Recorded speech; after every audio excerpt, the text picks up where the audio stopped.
السلام علیکم ورحمۃ اللہ وبرکاتہ۔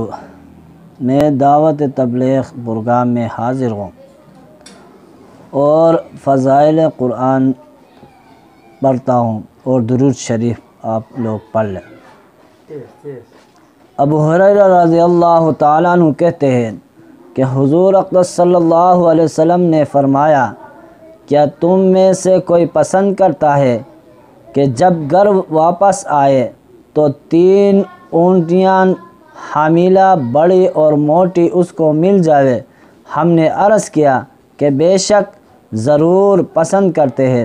حضور صلی اللہ علیہ وسلم نے فرمایا کہ 3 آیاتیں جن کو تم میں سے کوئی نماز میں پڑھ لے وہ 3 حاملہ بڑی موٹی اونٹوں سے افضل ہے۔ ابو ہریرہ رضی اللہ تعالیٰ عنہ کہتے ہیں، حضور اقدس صلی اللہ علیہ وسلم نے فرمایا، کیا تم میں سے کوئی پسند کرتا ہے کہ جب گھر واپس آئے تو 3 اونٹیاں حاملہ بڑی اور موٹی اور اس کو مل جاوے؟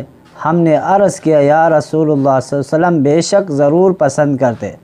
حضور صلی اللہ علیہ وسلم نے فرمایا کہ 3 آیاتیں کہ جن کو تم میں سے کوئی نماز میں پڑھ لے وہ 3 حاملہ بڑی اور موٹی اونٹوں سے افضل ہے۔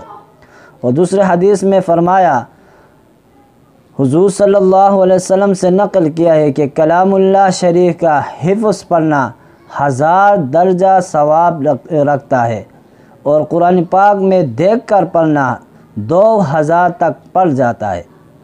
اوس ثقفی رضی اللہ تعالیٰ عنہ نے حضور اقدس صلی اللہ علیہ وآلہ وسلم سے نقل کیا ہے کہ کلام اللہ شریف کا حفظ پڑھنا 1000 درجہ ثواب رکھتا ہے، قرآن پاک میں دیکھ کر پڑھنا 2000 تک پڑھ جاتا ہے۔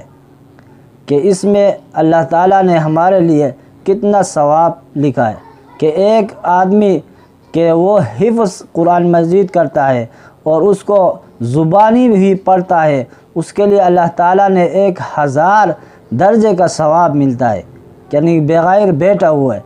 اور دوسرا وہ ہے جو دیکھ کر پڑھتا ہے اور حفظ بھی کیا اور دیکھ پر بھی پڑھتا ہے، 2000 تک بڑھ جاتا ہے۔ اس لیے ہمیں بھی چاہیے کہ ہر وقت قرآن مجید پڑھے اور اس پر عمل کرے اور دوسروں تک پہنچانے کی اللہ تعالیٰ ہمیں بھی توفیق عطا فرمائے۔ وآخر دعوانا